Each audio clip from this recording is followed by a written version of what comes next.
தவறை ஒத்துக்கணும்ல. நாங்கள் செஞ்ச தவறு தான், தெரியாதனமா நீதிமன்றத்தில் தவறான தகவலை தாக்கல் பண்ணிட்டோம், அதன் அடிப்படையில இருந்து அந்த உத்தரவு வந்திருக்குன்னு ஒத்துக்கணும்ல.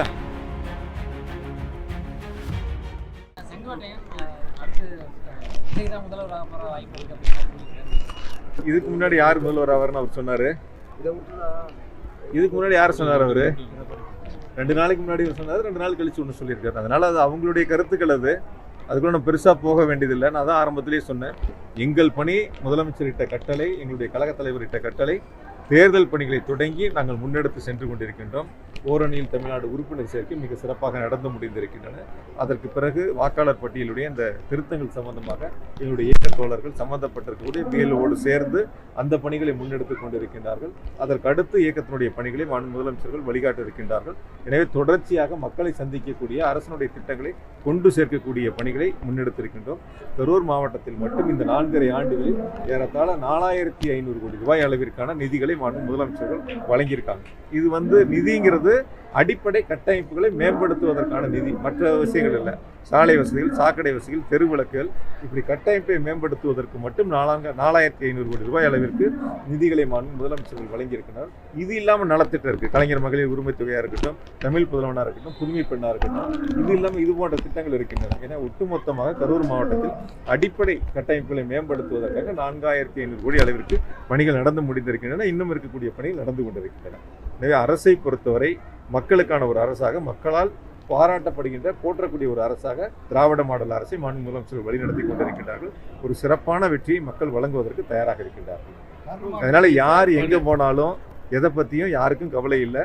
அது அவங்களுக்குள்ள இருக்கக்கூடிய சிக்கல்கள், யார் தலைமை யார் என்பதெல்லாம் அவங்களுக்குள்ள இருக்கக்கூடிய சிக்கல்கள். அதை பற்றி நாங்கள் கவலைப்பட வேண்டிய அவசியம் எங்களுக்கு இல்லை. நாங்கள் மக்களை சந்தித்துக் கொண்டிருக்கின்றோம்.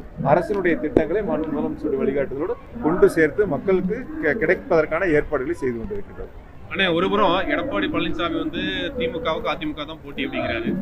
அதே சமயம் புதுசாக கட்சி ஆரம்பிச்சிருக்க விஜய் எங்களுக்கும் திமுகவுக்கு போட்டிங்கிறாரு. இந்த கருத்து நீங்க எப்படி நினைக்கிறீங்க? அதாவது யாருக்கு யார் போட்டி என்பதை மக்கள் தான் தீர்மானிக்கக்கூடியவர்கள், மக்கள் தான் இறுதி எஜமானர்கள். போட்டி யாருங்கிறது இல்லை, முதலமைச்சர் யாருங்கிறத மக்கள் தீர்மானிச்சிட்டாங்க. ஏற்கனவே முத்துவேல் கருணாநிதி ஸ்டாலின் அவர்கள் தான் 2வது முறையாக தமிழ்நாட்டினுடைய முதலமைச்சராக ஆட்சி பொறுப்பை ஏற்பதற்கு மக்கள் தீர்மானித்து விட்டார்கள், வாக்களிப்பதற்கு தயாராகிவிட்டார்கள்.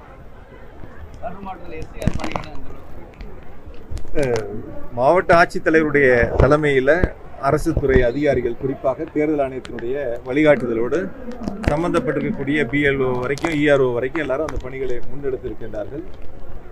எங்களுடைய இயக்கத்தின் சார்பில் நியமிக்கப்பட்டிருக்கக்கூடிய பிஎல்ஏ 2 வரை அந்த பணிகளை முன்னெடுத்திருக்கிறார்கள். வரக்கூடிய 4ஆம் தேதி நிறைவு பெற்றால் தான் எவ்வளவு படிவங்கள் வழங்கப்பட்டன, எவ்வளவு படிவங்கள் பூர்த்தி செய்து திரும்ப பெற்றிருக்கின்றன, ஒரு வரை வாக்காளர் பட்டியல் வருகின்ற பொழுதுதான் எத்தனை பேர் வாக்காளர் பட்டியலில் இடம்பெற்றார்கள் என்பதை நாம் முழுவதுமாக அறிந்து கொள்ள முடியும். அதற்கான பணிகள் இப்பொழுது நடந்து கொண்டிருக்கின்றன. முடிந்த பிறகுதான் நம்ம அதை பற்றியான கருத்துக்களை சொல்ல முடியும். அதே போல இப்போ நீங்கள் ஏற்கனவே சொன்ன மாதிரி கரூர் மாவட்டத்தில் இந்த வெண்ணமலை கோயில் சம்பந்தமான பிரச்சனைகளை இதுவரை இல்லாத அளவிற்கு பல்வேறு இயக்கங்களாக இருக்கட்டும், அந்த இயக்கங்களுடைய பொறுப்பாளர்களாக இருக்கட்டும், மக்களை குழப்பக்கூடிய வகையில் ஒரு கருத்துக்களை முன்னெடுப்பது என்பது ஒரு தவறான முன்னுதாரணம். எனவே இது நான் ஏற்கனவே கூட சுட்டி காட்டினேன். 2018 தாக்கல் செய்யப்பட்டு 19 தீர்ப்பு வரப்பட்டு அப்பொழுது இருந்த அதிமுக அரசு, அதனுடைய அதிகாரிகள், அப்பொழுது அதை வழிநடத்தியவர்கள் எல்லாம் ஒரு தவறான தகவல்களை நீதிமன்றத்தில் தாக்கல் செய்ததால் நீதிமன்றம் அது போன்ற ஒரு உத்தரவை பிறப்பித்திருக்கின்றன. எனவே அந்த தவறான தகவல்களை தாக்கல் செய்ததன் காரணமாகத்தான் அந்த நீதிமன்ற உத்தரவு வரப்பெற்றிருக்கின்றன. அதை களைவதற்கு அரசின் சார்பில் முதலமைச்சருடைய கவனத்திற்கு எடுத்து சென்று அதை களைவதற்கான பணிகள் இப்பொழுது முன்னெடுக்கப்பட்டிருக்கின்றன. நீதிமன்றத்தின் உத்தரவின் அடிப்படையிலேயே அரசு, காவல்துறை அங்கு நடவடிக்கை எடுக்க வேண்டிய சூழல் இருக்கிறத தவிர, அரசை பொறுத்தவரை அங்க இருக்கக்கூடிய மக்களுக்கு முழு அரணாக, பாதுகாப்பாக அவருடைய தேவைகளை அறிந்து செய்யக்கூடிய இடத்தில் அரசு அதற்கான முன்னெடுப்புகளை நாங்கள் எடுத்திருக்கின்றோம். அந்த வகையில் அதில் எந்த விதமான மாற்று கருத்தும் இல்லை.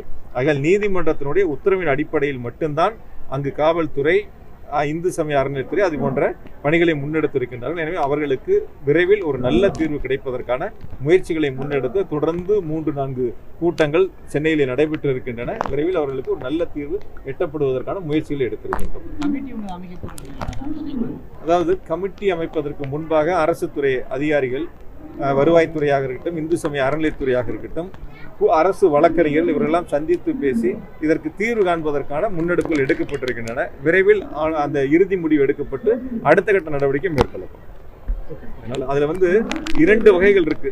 என்னன்னா, அரசாங்கத்தின் சார்பில் பட்டா வழங்கப்பட்ட நிலங்கள் ஒரு 363 ஏக்கர் அளவுக்கு இருக்கு. கொஞ்சம் இடங்கள் கோயில் பேர்லயே இருக்கக்கூடிய நிலங்கள் இருக்கு. 2 வகையா இருக்கு அதுல. ஆனா கடந்த அரசாங்கம், அதிமுக அரசாங்கம் 5 வகைகளா பிரித்து நீதிமன்றத்தில் தாக்கல் செய்திருக்கின்றார்கள். அதுலதான் இப்ப தீர்வு காணக்கூடிய சூழல் ஏற்பட்டிருக்கின்றன. விரைவில் அதற்கான ஒரு நல்ல தீர்வு எட்டப்படும். இதனால மக்களிடத்துல எந்தவித சந்தேகமும் தேவையில்லை, குழப்பங்களும் தேவையில்லை. அங்கு செல்லக்கூடியவர்களும் ஒரு தவறான ஒரு வழிகாட்டுதலை அவர்களுக்கு கொடுக்க வேண்டிய அவசியமும் இல்லை. இவ்வளவு நாள் போய் பார்க்காதவங்க, யார் முடிச்சு போட்டாங்களோ அவங்க போய் நானே அவுக்கிறேன்னு சொல்றது ஒரு ஏற்புடையதல்ல. எந்த ஆட்சி காலத்தில் எப்படி தவறு நடந்தது, யார் தவறு செஞ்சா, யார் நீதிமன்றத்தில் தவறான தகவல்களை தாக்கல் செஞ்சாங்க, அவங்களே போய் நாங்கள் வந்தால் செய்கிறோம் அப்படிங்கிறது இருக்கும்போது செய்யாதவங்க வந்ததுக்கப்புறம் வந்தால் செய்கிறேன்னு சொல்வது எப்படி ஒரு நகைப்புக்குரிய செய்தியாக தான் இருக்க தவிர, அது எப்படி நீங்கள் பார்க்குறீங்கிறது, மக்கள் எப்படி பார்க்குறாங்கிறது நல்லா தெரியும். அந்த வகையில் அரசை பொறுத்த வரைக்கும் முதலமைச்சர்களை பொறுத்தவரும் ஒரு சிறிய மனுவாக இருந்தாலும் அந்த மனுவிற்கும் தீர்வு காண வேண்டும் என்பதுதான் முதலமைச்சருடைய வழிகாட்டுதல் உத்தரவு.